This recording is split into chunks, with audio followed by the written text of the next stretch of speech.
హాయర్స్ welcome to our channel. So Allu Arjun గారి Sandhya theatre దగ్గర తొక్కిసలాట జరగడం ఇప్పుడు పెద్ద రగడ క్రియేట్ చేయడం మనం చూస్తున్నాం. అసెంబ్లీలో నిన్న రేవంత్ రెడ్డి గారు అల్లు అర్జున్ గారి పైన అండ్ సినిమా ఇండస్ట్రీ పైన ఒక రేంజ్‌లో ఫైర్ అయిపోయారు. అంటే పర్మిషన్ ఇవ్వకపోయినా కూడా అక్కడికి వెళ్ళాడు. తొక్కిసలాట అందుకే జరిగింది. ఒక ప్రాణం పోయింది అల్లు అర్జున్ గారి వల్ల అని చెప్పేసి కూడా వాళ్ళు ఆరోపించారని చూస్తున్నాం. అలాగే ఇటు అల్లు అర్జున్ గారు కూడా ప్రెస్ మీట్ పెట్టేసి అసలు నాకెవరు కూడా ఇన్ఫర్మేషన్ ఇవ్వలేదని చెప్పేసి ఆయన వర్షన్ అయితే ఆయన చెప్తున్నారు. ఇవి రెండిటి మధ్య ఇలా ఉండగా ఇంకొక వీడియో సోషల్ మీడియాలో వైరల్ అవుతుంది. దాదాపు 9 నిమిషాల పాటు ఉన్న వీడియో. అందులో సంధ్య థియేటర్ దగ్గర ఆ రాత్రి ఏం జరిగింది ఫస్ట్ నుంచి లాస్ట్ దాకా కూడా ఆ వీడియో కంప్లీట్ గా వైరల్ అవుతుంది. అక్కడ కూడా అల్లు అర్జున్ గారు ఫాల్ట్ ఉందని కూడా చెప్తున్నారు. అసలు ఎంటైర్ గా ఈ వ్యవహారాన్ని ఏ విధంగా చూడొచ్చు, మళ్ళీ మరోసారి అల్లు అర్జున్ గారు అరెస్ట్ అయ్యే అవకాశాలు ఏమన్నా కనిపిస్తున్నాయి? ఎందుకంటే మధ్యంతర బెయిల్ ద్వారా మీదనే ఉన్నారు. మరి ఆ మధ్యంతర బెయిల్ ఏమైనా క్యాన్సిల్ అయ్యే అవకాశాలు ఏమైనా కనిపిస్తున్నాయి? ఇటువంటి అన్ని అంశాల మీద డిస్కస్ చేయడానికి ప్రెజెంట్ మనతో పాటు సీనియర్ అడ్వకేట్ రామారావు గారు ఉన్నారు. ఒకసారి వారితో మాట్లాడి తెలుసుకునే ప్రయత్నం అయితే చేద్దాం. నమస్కారం సార్. నమస్తే సార్. చూస్తున్నాం అల్లు అర్జున్ గారి ఇష్యూ పెద్ద ఇష్యూగా మారిపోయింది సార్. నేను అసెంబ్లీలో చర్చకు వచ్చింది. మళ్ళీ అల్లు అర్జున్ గారు ప్రెస్ మీట్ పెట్టారు. మరి ఇక్కడ రేవంత్ రెడ్డి గారేమో పోలీసులు ఎటువంటి పర్మిషన్ ఇవ్వలేదు, అయినా వచ్చారు అని చెప్పేసి ఆయన చెప్పడం చూస్తున్నాం. చనిపోయిన విషయం కూడా అల్లు అర్జున్ గారు చెప్పారు, అప్పటికి కూడా వెళ్ళలేదని చెప్పేసి కూడా ఆయన చెప్పారు సార్. మరి ఇటేమో అల్లు అర్జున్ గారు లేదు, నాకు ఎటువంటి ఇన్ఫర్మేషన్ ఇవ్వలేదు, పోలీసులే నన్ను క్లియర్ చేసి మరి లోపలికి పంపించారు, నా దగ్గరికి ఎవరు వచ్చి ఇలా జరిగిందని కూడా చెప్పలేదు, నాకు తెల్లారి జరిగిందని చెప్పేశారని చెప్పేసి ఆయన వర్షన్ వినిపించారు. సో ఈ వ్యవహారం అంతా చూస్తుంటే మీకేమనిపిస్తుంది సార్? ముందుగా ఇప్పటిదాకా సోషల్ మీడియాలో సర్క్యులేట్ ఒక వీడియో సర్క్యులేట్ అయితే చూసినాం మనం. ఆ వీడియోలో మనకు క్లియర్ గా కనబడుతుంది కనీస సామాజిక బాధ్యత అల్లు అర్జున్ గాని ఆయన కుటుంబ సభ్యులకు గాని. ఇప్పుడు వాళ్ళ మామ వచ్చాడు, ముందుగాల కారు ఆగింది, గేట్ ముందుగాల ఆగింది. నేను ఇంతకు ముందు కూడా చెప్పిన, నేను జాతీయ మానవ హక్కుల కమిషన్ కు ఒక ఫిర్యాదు చేయడం జరిగింది. దానిలో నేనేం చెప్పినంటే, ముందుగా పోలీస్ వాళ్ళు లాఠీ చార్జ్ చేయడం తప్పు, పోలీస్ వాళ్ళ మీద చర్యలు తీసుకోవాలి. అదే విధంగా అల్లు అర్జున్ ఎంబడైతే ఎంతమంది ఉన్నారో వాళ్ళ కుటుంబ సభ్యులు కావచ్చు, అదే విధంగా బౌన్సర్లు కావచ్చు, అదే విధంగా సంధ్యా థియేటర్ యాజమాన్యం కావచ్చు, వీళ్ళందరి మీద కూడా పూర్తి స్థాయిలో చర్యలు తీసుకోవాలనే విషయాన్ని నేను చెప్పడం జరిగింది. ఆ వీడియోలో మనకు కళ్ళకు కనబడుతుంది, it is visible to naked I. ముందుగా ఒక కార్ వచ్చింది, ఆ కార్లో ఏంది, అల్లు అర్జున్ మామట ఆయన ఉన్నాడు.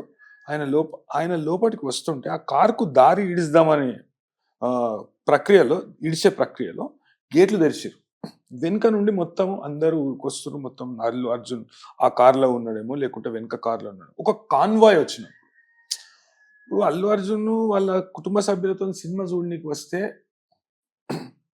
నా సినిమా నేను చూడనీకి వస్తున్నా, కొద్దిగా బందోబస్తు అనేది ఏర్పాటు చేయండి అంటే పోలీసు వాళ్ళు తప్పకుండా ఏర్పాటు చేస్తుండే. అట్లా కాకుండా మొన్నటి దాకా ఒక లెటర్ సర్క్యులేట్ అయ్యి, ఇప్పుడు ప్రభుత్వం తీసుకున్న నిర్ణయాన్ని మేము స్వాగతిస్తున్నాం. అదేవిధంగా ప్రభుత్వం కూడా ఆ కుటుంబానికి ఆర్థిక సాయం అనేది ప్రకటించింది. చాలా మంచి నిర్ణయం. అయితే దీనిలో పోలీస్ వాళ్ళ పాత్ర ఏంది, అత్యుత్సాహం చూపెట్టిన పోలీస్ వాళ్ళ పాత్ర ఏంటి అనేది కూడా పూర్తి శాతం దానిలో ఎంక్వైరీ అనేది చేయాలి. ఒక సెలబ్రిటీ స్టేటస్ ఉన్న వ్యక్తి ఆయన వస్తుండు అనే విషయాన్ని ముందస్తుగా ఇన్ఫార్మ్ చేయాలి. గత 20 సంవత్సరాలు 30 సంవత్సరాలుగా సంధ్యా థియేటర్లు, ఆ క్రాస్ రోడ్ ప్రాంతంలో ఉన్న థియేటర్లలో సినిమా హీరోలు కానీ, సినిమాకి సంబంధించిన నటీనటులు కానీ, లేకుంటే సినిమా చిత్ర బృందం కానీ రావడం అనేది కామన్, చాలాసార్లు వచ్చింది. అయితే ముందస్తుగా ఇప్పుడు మనకు ఒక చిన్న ఈవెంట్ ఉంటుంది, ఇంట్లో బరాత్ అయినా కానీ, ఇంట్లో పెళ్ళి అయితే ఒక బరాత్ తీసేటప్పుడు మనం ఏం చేస్తామంటే ఒక పర్మిషన్ తీసుకుంటాం. దానికి సంధ్యా థియేటర్ యాజమాన్యం చెప్తున్నట్టు మేము ఒక లెటర్ రాస్తే సరిపోదు. దానికి ఏంటంటే దాన్ని ఈవెంట్ పర్మిషన్ అంటారు. ముందుగా బాక్స్ టైప్ స్పీకర్స్ 15 days ముందుగా పోలీస్ వాళ్ళకు ఆన్లైన్లో అప్లికేషన్ పెట్టాలి. బాక్స్ టైప్ స్పీకర్స్ మేము యూజ్ చేస్తాము, దీనిలో ఇంతమంది పార్టిసిపేట్ చేసే అవకాశం ఉంటుంది, ఈ ఈవెంట్ పలానా రోజు మేము పెట్టుకున్నాము కాబట్టి ఈ ఈవెంట్లో ఇంతమంది వచ్చే క్రమంలో లా అండ్ ఆర్డర్ కానీ, ట్రాఫిక్ కానీ కొద్దిగా ఇబ్బంది అయ్యే అవకాశం ఉంటుంది కాబట్టి మీరు బందోబస్తు ప్రొవైడ్ చేయండి. ఇప్పుడు మనం ప్రొసెషన్స్ చేస్తాం. ఇప్పుడు బోనాల పండుగ అవుతుంది, లేకుంటే గణేషుని పండుగ గణేష్ చవితి అవుతుంది, అట్లాంటి ప్రొసెషన్కు అనుమతి తీసుకుంటారు. అదేవిధంగా ఏదైనా ఈవెంట్ చేస్తే ఒక అనుమతి, ముందస్తు అనుమతి అనేది పోలీసుతో తీసుకోవాలి. నిన్న చెప్పిన ఇవాళ దినం పోలీసు వాళ్ళు రావాలి, లేకుంటే మొన్న చెప్పిన ఒక లెటర్ రాస్తే పోలీసు వాళ్ళు బందోబస్తు చేయాలంటే అది కాదు, కరెక్ట్ కాదు. అయినా పోలీసు వాళ్ళు ఏం చేసిందంటే వాళ్లకు రిప్లై అనేది ఇచ్చింది. బందోబస్తు మేము ప్రొవైడ్ చేయడానికి ఇబ్బంది, మాకు వేరే పనులు ఉన్నాయి ఆ దినము, అదేవిధంగా ఇంత క్రౌడ్ని పోలీసు మేము కంట్రోల్ చేయడానికి మా దగ్గర అంత ఫోర్స్ అనేది ఇమీడియట్ మేము ఏర్పాటు చేయలేము, కాబట్టి మీరు ఆ ఈవెంట్ను మానుకోండి అనే విషయాన్ని పోలీసు వాళ్ళు చెప్పినాక కూడా ఇప్పుడు నేను సినిమా చూడడానికి వచ్చిన ఈ కేవలం నిర్లక్ష్యపూరితమైన వైఖరి. ఇంకొకటి ఏంటంటే నాకు పైసలే మొత్తం అదే పరమావధి అన్నట్టు, నేను పైసలు పెట్టినా 100 కోట్లు రావాలి, 1000 కోట్లు రావాలి, 2000 కోట్లు రావాలి. ఇప్పుడు అదేమన్నా కళాఖండమా? దానికి ఎందుకు బెనిఫిట్ షో పెట్టుకొని? బెనిఫిట్ షో అంటే ఏంది? ఒక గరీబోనికో, లేకుంటే ఒక దివ్యాంగులకో, లేకుంటే ఇబ్బందికరమైన పరిస్థితిలో ఉన్న వాళ్ళకు కొద్దిగా ఆర్థిక సాయం చేద్దాము, ఆ బెనిఫిట్ షో ద్వారా వచ్చిన పైసలతో కొద్దిగా ఆర్థిక సాయం చేద్దాం అని చెప్పేసి ఒక బెనిఫిట్ షో అనేది పెడతారు.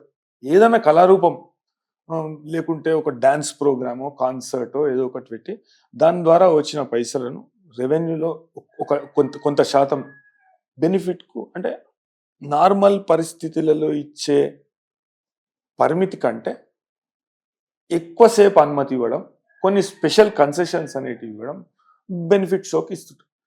అయితే దీనికి ఈ బెనిఫిట్ షో అనుమతి ఇవ్వడం ప్రాథమికంగా ఇప్పుడు ఎటువంటి సినిమాలకి ఇవ్వాలి బెనిఫిట్ షో అంటే, దానిలో ఇప్పుడు ఒక డైరెక్షన్లో ఒక మాస్టరీ.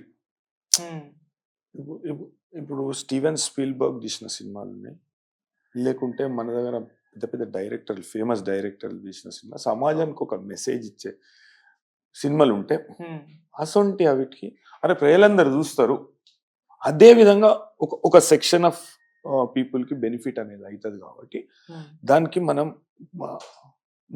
నిరవధికంగా కానీ, లేకుంటే ఒక ప్రత్యేక అనుమతి అనేది ఇవ్వడం జరుగుతుంది.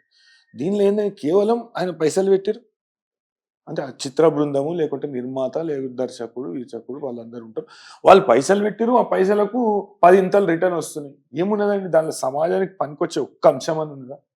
స్మగ్లింగ్ చేయాలి, దొంగతనాలు చేయాలి, సంపాలి, పోలీసు వాళ్ళ మీద గవ్వ చూపెట్టేది అడు పోలీసులతో. అంటే కథానాయకుడు అనేటోడు నిజ జీవితంలో ఒక దారుణమైన క్రిమినల్.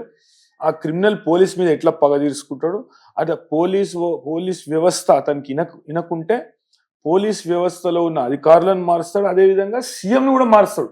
ఫోటో దిగకుంటే నాకు వాళ్ళు చెప్తుంటే ఇట్లని దీనిలో ఇంట్లో కూడా పిల్లలు సినిమాకు పోదాం, ఇది పోదాం అంటే వద్దు బిడ్డ, అట్లాంటి సినిమాలు చూడొద్దని అని కూడా చెప్పాడు. అదే పోలీస్ వ్యవస్థలో ఉన్న పెద్ద పెద్ద ఆఫీసర్లను మారుస్తాడట కథానాయకుడు నిజ జీవితంలో ఒక పెద్ద విలన్, ఒక స్మగ్లర్. అయితే దానిలో సమాజానికి పనికొచ్చే అంశం ఏముందో నాకైతే ఏం కనరాలేదు. అయితే ఇక సమాజానికి సంబంధించిన విషయం అది పక్కకు పెడితే, ప్రాథమికంగా అల్లు అర్జున్ మీద 2 సెక్షన్లు, పెద్ద సెక్షన్లు అనేది కేసు నమోదైంది. ఒకటి 105, ఒకటి 119. అయితే కోర్టు సాంకేతిక అంశాల మీదనే ఆయన వేసిన పిటిషన్ను పరిగణలోకి తీసుకొని ఈ సెక్షన్స్ అనేటివి పూర్తిగా ఇతనుకు వర్తించవు కాబట్టి ఈయనకు మధ్యంతర బెయిల్ ఇస్తున్నా అనే విషయాన్ని కోర్టు చెప్పింది. మధ్యంతర బెయిల్ ఇచ్చింది 1 నెల. అయితే ఆ బెయిల్ ఇచ్చినంత మాత్రాన ఆ కేసు కొట్టేసినట్టు కాదు, ఆ కేసు ఈయనకు పూర్తిగా వర్తించదు అనేది కాదు. నేరపూరిత ఉద్దేశం లేదు. ఇప్పుడు ఆ మృతి చెందిన వ్యక్తికి,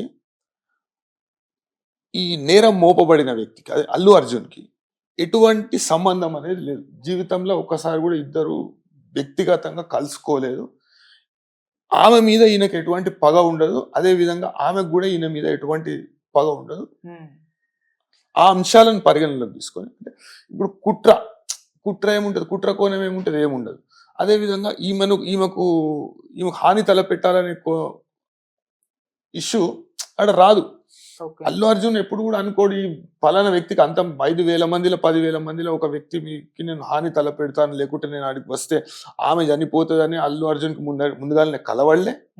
అదే విధంగా ఆమె కూడా అనుకోలే ఈ తొక్కిసలాటలో నాకు నా పానం పోతుంది, లేకుంటే నా బిడ్డకు నా కొడుకుకి ఇంత ఇబ్బంది అవుతుంది, లేకుంటే ఆ తొక్కిసలాటలో అందరు తొక్కుతారు నా కొడుకుని, ఆ తొక్కుట్లో గాయపడతాడు, తీవ్రంగా గాయపడతాడు ఆమె కూడా అనుకోలే, వాళ్ళ కుటుంబ సభ్యులు కూడా అనుకోలే. కాకుంటే ఎంత నిర్లక్ష్యం అంటే ముందుగా ఒక కార్, ఆ వీడియోలో మనం చూస్తాం, క్లియర్ గా చూస్తాం. ముందుగా ఒక కార్ వచ్చి వెనుక నుండి మొత్తం పోలీస్ వాళ్ళు ఒక 4-5 కానిస్టేబుల్ ఆడ నిలబడి వాళ్ళ శక్తి మేరకు ప్రయత్నం చేస్తారు క్రౌడ్ ని ఆపుదామని చెప్పేసి. అయితే ఈ విషయాన్ని ముందస్తుగానే గుర్తించిన పోలీస్ డిపార్ట్మెంట్ అల్లు అర్జున్ ని ఆడికి రానియకుంటే ఈ దుర్ఘటన కాకపోతుంది. ఇంటెలిజెన్స్ వ్యవస్థ అనేది ఫెయిల్యూరా అని నేను అడుగుతున్నా.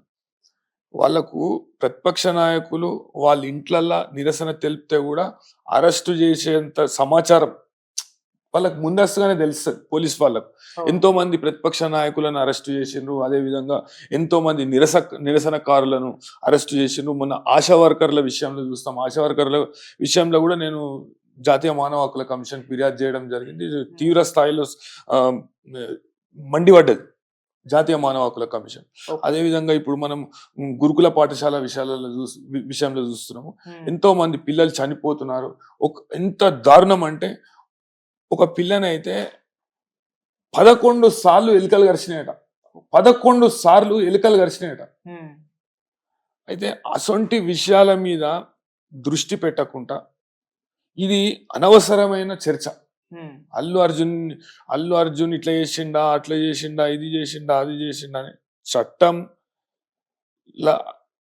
ఉన్న ప్రాథమికంగా ఉన్న సెక్షన్లు కానీ ఏవి కానీ ఏం చెప్తున్నాయో చూసి ఎంత తీవ్రమైనదైతే అంత తీవ్రమైన శిక్ష, లేకుంటే ప్రాసిక్యూషన్ కూడా అదే విధంగా ప్రభుత్వం చేయాలని నేను కోరుకుంటున్నాను. ఇది నిర్లక్ష్యపూరితమైన వైఖరి. ముందుగా ఫస్ట్ కార్ వచ్చింది, అలా మామన్ వైవలు దిగిండు, అప్పటికి క్రౌడ్ వస్తుంది, ఇడిచిపెట్టి గేట్లు. నెక్స్ట్ ఇంకా అలా ఫ్యామిలీ మెంబర్స్ వచ్చిన ఒక కార్లో ఏమో అల్లు అర్జున్ కూర్చుండు. లోపలికి వచ్చినాక ఆ క్రౌడ్ ని నియంత్రణ చేయడంలో పోలీస్ డిపార్ట్మెంట్ పూర్తి స్థాయిలో విఫలమైంది. ఇది కేవలము సంధ్యా థియేటర్ యాజమాన్యం మాత్రమే దీనిలో తప్పు అని మనం చెప్పలేము. అందరూ బాధ్యత తీసుకోవాలి.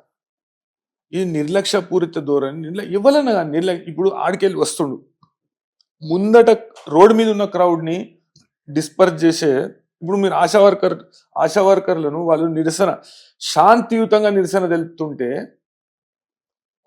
కొట్టి బగాంచిండ్రు వాళ్ళు ఒక్కొక్కరు.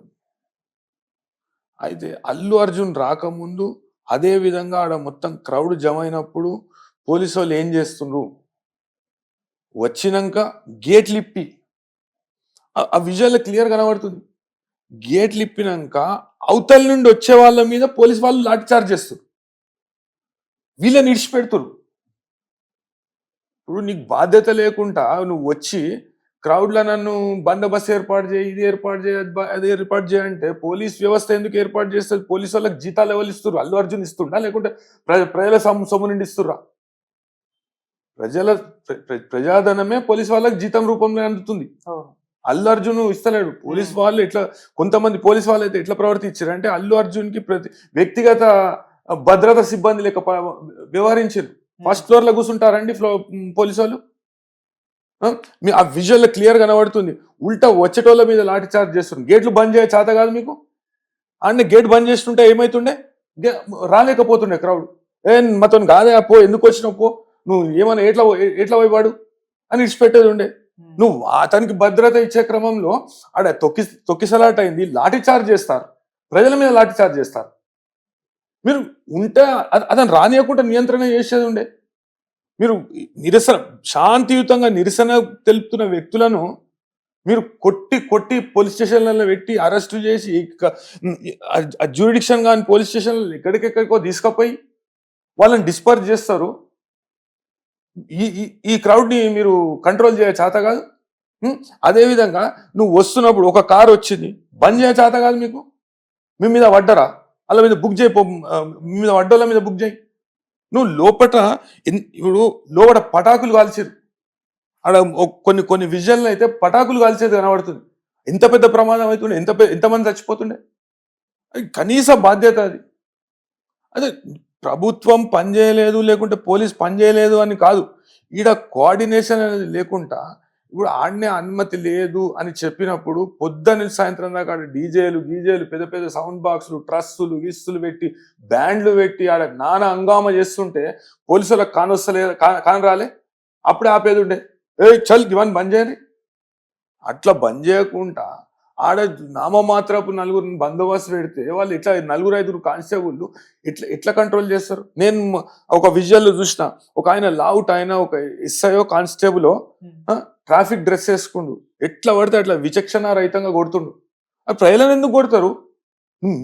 మీరు ఫెయిల్ అయ్యి మీరు అతన్ని నియంత్రించలేకుండా సినిమా చూడనీకి వస్తాడండి. సినిమా చూడనీకి వస్తే నీకు నీ వ్యక్తిగతంగా నిన్ను రక్షించుకోనికి 50-60 మంది బౌన్సర్లను పెట్టుకుంటావు.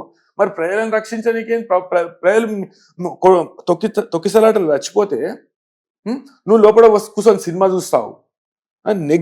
నెగ్లిజెంట్గా సమాధానాలు, దానికి ప్రెస్ మీట్ పెట్టుడు. ఇప్పుడు రాష్ట్ర ప్రభుత్వం ఒక దిక్కు చెప్తుంది, ఇది చాలా అంటే అనుకోకుండా జరిగిన దుర్ఘటన ఇది, దీనిలో కోఆర్డినేషన్ ఇలా బెనిఫిట్ షోలు అనేటివి మేము బంద్ చేస్తాము, ఇక వేరే వాళ్ళకు కూడా బెనిఫిట్ షోలు అనేటివి ఇప్పుడు ఏంటంటే కన్వెన్షన్ హాల్ తీసుకొని పెట్టుకోండి. మీరు అందరూ చిత్ర బృందం అందరు కూర్చొని చూడండి. 1000 రూపాయలు కాకపోతే 2000 పెట్టుకోరి. ఇష్టం ఉన్నోడు పోతాడు, ఇష్టం లేనోడు పోడు. నువ్వు ఇంత రద్దీ ప్రదేశంలో నువ్వు ఇంతమందిని తీసుకొని వచ్చి అసలు ఎటువంటి ముందస్తు అనుమతి తీసుకోకుండా, ముందస్తు ఇన్ఫర్మేషన్ కూడా ఇవ్వకుండా, అంటే నీకు యాజమాన్యంతో నేను మాట్లాడే బాధ్యత లేదా నీకు? అరే ఉన్నదా, ఈవెంట్ పర్మిషన్ ఉన్నదా, ఎంతమంది ఉన్నారో ఆడ సిచ్యువేషన్ అనలైజ్ చేసే అవసరం నీకు కనబడలేదా? ఎట్లా పడితే అట్లా వస్తావా? నేను వస్తున్నా, ఏం తప్పు లేదు, నా సినిమా నేను చూసుకుంటే తప్పేమున్నదంటే, మరి నీ సినిమా నీ ఇంట్లో కూర్చొని చూసుకునేది నీ సినిమా నువ్వు. ఇప్పుడు నీకు తెలుసు క్రౌడ్ జామ్ అవుతుంది. అదేవిధంగా దానిలో వ్యాపార సముదాయాలు ఉన్నాయి, 2 థియేటర్లు ఉన్నాయి ఒకటే కాంప్లెక్స్లో, 1300 కెపాసిటీలా యాజమాన్యం పూర్తి తప్పు. ఫ్యాన్స్ అవండి, ఫ్యాన్స్ ఉంటారు, అది విపరీత ధోరణి రోడ్ల మీద పడి మేము పొట్టుకదేస్తామంటే, లేకుంటే తొక్కిసలాటకు కారణం అవుతామంటే అది ఎవరి బాధ్యత? అది ఫ్యాన్స్ ఉంటే మీ ఇంట్లో చూపెట్టుకోండి ఫ్యాన్స్. ఇప్పుడు ఒక ఆమె మృతి చెందింది, ఒక ఫ్యామిలీకి ఒక రెస్పాన్సిబుల్ లేడు, ఒక మదర్గా కాకుంటే, ఒక భార్యగా కాకుంటే ఆమె చనిపోయింది. పిల్లలు తల్లి లేని పిల్లలు అయినరు, ఓ పిల్లగాడు హాస్పిటల్ ఉన్నాడు. ఎంత దారుణం అది. వాళ్ళ తప్పు ఏమున్నది? వాళ్ళు టికెట్ కొనుక్కురు, అల్లు అర్జున్ అయితే చూడనికి రాలే, వాళ్ళు ఏంటి బెనిఫిట్ షో చూద్దామని వచ్చారు. ఆ పిల్లాడు జిద్దు పట్టినట, ఆ పిల్లానికి ఆ క్యారెక్టర్లో లీనం అయిపోతాడట ఆ పిల్లానికి అల్లు అర్జున్ అంటే ఇష్టం అట. సినిమా గోదాం డాడీ జిద్దు చేస్తే దిల్సుఖ్ నగర్ నుంచి వచ్చినప్పుడు వాళ్ళు సినిమా చూడనికి వచ్చింది, అల్లు అర్జున్ చూడనికి రాలే. ఎటువంటి ముందస్తు సమాచారం ఇవ్వకుండా పోలీసు వాళ్ళు వద్దంటే నువ్వు వెళ్ళిపోయేది ఉండే. ఆ ఈవెంట్ అనేది మీరు రద్దు చేసుకునేది ఉండే. నీకు ఎందుకు అంత జిద్దు? నువ్వు కోర్టులో మాత్రం సాంకేతిక అంశాలు చెప్తావు. నాకు ఇది వర్తించదు, గది వర్తించదు, ఇది వర్తించదు అంటే అవు మరి వర్తించవచ్చు, వర్తించకపోవచ్చు, అది కోర్టు పరిధిలో ఉంది, అది కోర్టు డిసైడ్ చేస్తుంది. అయితే నేను ఒక అడ్వకేట్గా ఏం చెప్తానంటే, ఆ పెట్టిన సెక్షన్లు అతనికి వర్తించవు కాబట్టి కోర్టు సాంకేతిక కారణాల వల్ల ఆయనకు ముందస్తు బెయిల్ అంటే మధ్యంతర బెయిల్ అనేది ఇవ్వడం జరిగింది. అయితే నీకు సామాజిక బాధ్యత అనేది ఉండాలి కదా, నీ ఆత్మసాక్షి ఒప్పుకోవాలి కదా. నువ్వు ప్రతిదీ పైసలేనా? నేను 25 లక్షలు ఇస్తుంటే 25 లక్షలు కానీ పోలీసు వాళ్ళు వద్దన్నారు, నేను పోవద్దన్నారు, ఇది పోవద్దన్నారు, ఎవరు వద్దన్నారు, 2 రోజులు వద్దన్నారా? నువ్వు ఒక ప్రెస్ మీట్ పెట్టేది ఉండే, నువ్వు సక్సెస్ మీట్లో పాల్గొంటావు. మృతి చెందితే నీకు బట్టి లేదు. అదే రోజు పెట్టేది ఉండే, చాలా బాధాకరమైన విషయం. ఈయనకి పొద్దుగాల తెలిసిందట. పొద్దుగాల వరకు ఏం చేస్తుండు? లోపల కూర్చొని సినిమా చూస్తుండా. మరి ఏడికెళ్ళిపోయిండు, బయటికి ఏడికెళ్ళిపోయిండు ఆయన? ఆ విషయాలన్నీ లోతులో పోయి పరిశోధన చేయాలి, నేర పరిశోధన చేయాలి, దర్యాప్తు చేయాలి, దాని మీద ఎంక్వైరీ చేయాలి. అదేవిధంగా దీనిలో దీనికి సంబంధించిన వ్యక్తులు, దీనికి బాధ్యులైన ప్రతి వ్యక్తిని అది పోలీస్ కావచ్చు, లేకుంటే సంధ్య థియేటర్ యాజమాన్యం కావచ్చు, ఫ్యాన్స్ కావచ్చు, బౌన్సర్లు కావచ్చు. బౌన్సర్లు ఏంటంటే బౌన్సర్ ఇప్పుడు వ్యక్తిగత భద్రతను దృష్టిలో పెట్టుకొని ఎవరి మీద పడకుండా ఓ బౌన్సర్ అనేది ఏర్పాటు చేసుకోండి. ఓ 50-60 మందిని పెట్టి అదే సినిమాలో చూపెట్టినట్టు సినిమాలో సినిమాలో చూపెట్టినట్టు ఈడో 50 మంది ఆడో 50 మంది పెట్టుకొని వాళ్ళు నూకుడు మీకు ఆ విజన్ క్లియర్ గా కనబడుతుంది. బౌన్సర్లు కూడా కొడుతున్నారు, నూకేస్తున్నారు. వాళ్ళు ఎటు పోతారు public? First of all crowd అనేది పోలీసు వాళ్ళే డిస్పర్స్ చేసి ఆడండి. మీరు రోడ్ల మీద నిలబడుకురు అనేది నిలబొట్టేసి అయిపోతుండే. రోడ్ మీద అంతమంది జనం ఆడ నిలబడ్డప్పుడు కూడా ఎటువంటి ముందస్తు అనుమతి లేకుండా నిలబడ్డప్పుడు కూడా పోలీస్ శాఖ అప్రమత్తంగా ఉంటే వాళ్ళందరిని వెళ్ళగొట్టినుంటే నువ్వు ఫ్యాన్లు అయితే ఇంటికి పో, లేకుంటే ఒక పెద్ద కన్వెన్షన్ హాల్ తీసుకో, లేక ఫంక్షన్ హాల్ తీసుకో. ఫంక్షన్ హాల్కి వస్తాడో ఈవెంట్ పెట్టుకో, ఆడికి పోయి చూస్తారు ఫ్యాన్లు. రోడ్ మీద ట్రాఫిక్ బ్లాక్ చేసి ఎట్లా పడితే అట్లా ఒకరి మీద ఒకటి పడి తొక్కిసలాట చేసి ఇప్పుడు ఓడి బాధ్యుడు, ఆమె పానానికి ఓడి బాధ్యుడు. ఈ విషయాన్ని గుర్తించిన పోలీస్ డిపార్ట్మెంట్ కూడా ఎటువంటి చలనం లేకుండా ఎటువంటి ముందస్తు జాగ్రత్తలు తీసుకోకుండా వాళ్ళు అట్లనే 4-5 కానిస్టేబుల్ అని పెట్టి ఆ గేట్ కాడ పెట్టి వాళ్ళు వాచ్మెన్ లాంటి కానిస్టేబుల్ అంతగానం క్రౌడ్ ని ఎట్లా వాళ్ళు కంట్రోల్ చేస్తారు? కంట్రోల్ చేయలేరు వాళ్ళు. సో పూర్తి శాతం